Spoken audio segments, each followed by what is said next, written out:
Hello friends, आप सभी का स्वागत है मेरे यूट्यूब चैनल पर। आज हम महाराष्ट्र बोर्ड हिंदी मीडियम कक्षा 9वीं की हिंदी कुमार भारती की दूसरी इकाई का दूसरा पाठ ताई के स्वाध्याय के प्रश्नोत्तर देखेंगे।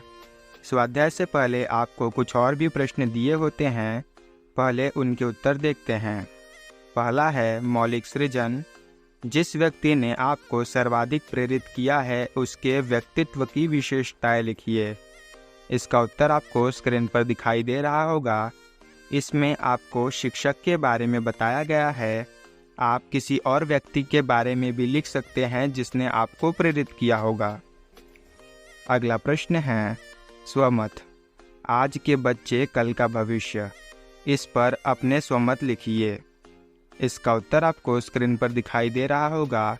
आप वीडियो को पॉज करके उसे नोट कर लीजिए। अगला प्रश्न है लेखनीय। निम्नलिखित विषय पर एक परिच्छेद लिखिए। डिजिटल भारत एक पहल। इसका उत्तर आपको स्क्रीन पर दिखाई दे रहा होगा। आप वीडियो को पॉज करके उसे लिख लीजिए। अगला प्रश्न है पाठ से आगे। आपसी स्नेह संयुक्त परिवार की नींव है। इस पर अपने विचार स्पष्ट कीजिए। इसका उत्तर आपको स्क्रीन पर दिखाई दे रहा होगा। आप उसे नोट कर लीजिए। तो चलिए अब स्वाध्याय के प्रश्नोत्तर देखते हैं। स्वाध्याय का पहला प्रश्न है सूचनानुसार कृतियां कीजिए। का पहला कारण लिखिए। मनोहर रेलगाड़ी में ताऊ जी को ले जाएगा। इसका उत्तर है यदि वे उसे रेलगाड़ी ला देंगे। तथा दूसरा प्रश्न है मनोहर रोने लगा।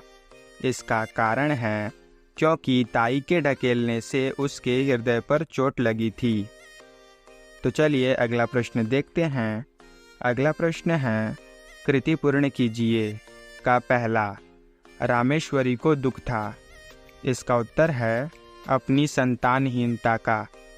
तथा दूसरा प्रश्न है इससे नाम चलता है। इसका उत्तर है सुकृति से। अगला प्रश्न है संजाल पूर्ण कीजिए। खेलते हुए बच्चों का वर्णन। इसका उत्तर है उनका दौड़कर ताई के पास लौट आना, हवा में उड़ते बाल, कमल की तरह खिले उनके मुख, उनका चिल्लाना, भागना आदि तथा उनकी प्यारी प्यारी तोतली बातें। अगला प्रश्न है ताई का स्वभाव। इसका उत्तर है संतान की चाहत, भतीजे से घृणा, द्वेष तथा घृणा के कारण बच्चों से दूरी तथा मनोहर के छत से गिर जाने पर ताई का हृदय परिवर्तन। अगला प्रश्न है कहानी में आए संत साहित्यकार के नाम। इसका उत्तर है पहला तुलसीदास तथा दूसरा सूरदास। अगला प्रश्न है अर्थपूर्ण शब्द तैयार कीजिए। इसका उत्तर है पहला अर्धांगिनी तथा दूसरा सतृष्णता।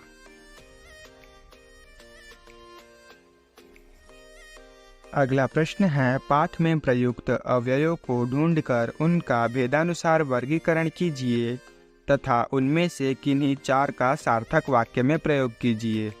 इसका उत्तर है अव्यय शब्द और, नीचे और, परंतु, की, क्योंकि, इसलिए, तो, चारों ओर, बाद, बाहर तथा इन सभी अव्यय शब्दों का भेदानुसार वर्गीकरण का उत्तर आपको स्क्रीन पर दिखाई दे रहा होगा। आप वीडियो को पॉज करके उसे नोट कर लीजिए। तथा इन सभी अव्यय शब्दों में से किन्हीं चार अव्यय शब्दों का सार्थक वाक्य में उपयोग करना है, जिसका उत्तर होगा पहला शब्द की ओर, जिसका वाक्य होगा पिताजी कुछ देर पहले बाजार की ओर गए। दूसरा अव्यय शब्द है नीचे, जिसका वाक्य होगा मनोहर नीचे गिर पड़ा। तथा तीसरा अव्यय शब्द है बाद, जिसका उत्तर है मैं आपके घर बाद में आऊँगा। तथा चौथा अव्यय शब्द है बाहर, जिसका उत्तर है शिक्षक ने अनुशासनहीनता के कारण विद्यार्थी को कक्षा से बाहर खड़ा कर दिया।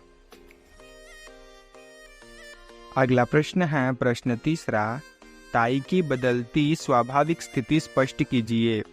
इसका उत्तर आपको स्क्रीन पर दिखाई दे रहा होगा। आप वीडियो को पॉज करके उसे नोट कर लीजिए। तथा अगला प्रश्न है भाषा बिंदु का पहला, निर्देशानुसार संधि विच्छेद संधि तथा उनका नामोल्लेखन कीजिए। इसका उत्तर आपको स्क्रीन पर दिखाई दे रहा होगा। आप वीडियो को पॉज करके उसे लिख लीजिए। अगला प्रश्न है प्रश्न दूसरा, जो कि इस पाठ का आखिरी प्रश्न है। परिच्छेद पढ़िए और उनमें आए शब्दों के लिंग एवं वचन बदलकर लिखिए। इसमें आपको पूरा परिच्छेद पढ़ना है तथा उनमें आए शब्दों के लिंग तथा वचन बदलना है, जिसका उत्तर आपको स्क्रीन पर दिखाई दे रहा होगा। आप वीडियो को पॉज करके उसे नोट कर लीजिए। इसी के साथ इस पाठ के सभी प्रश्नोत्तर यहीं समाप्त होते हैं। अगर आपको ये वीडियो पसंद आया हो तो वीडियो को लाइक कीजिए और आगे के सभी पाठों के प्रश्नोत्तर की वीडियो की नोटिफिकेशन सबसे पहले पाने के लिए हमारे चैनल को सब्सक्राइब करके बेल आइकन को ऑन कर लीजिए।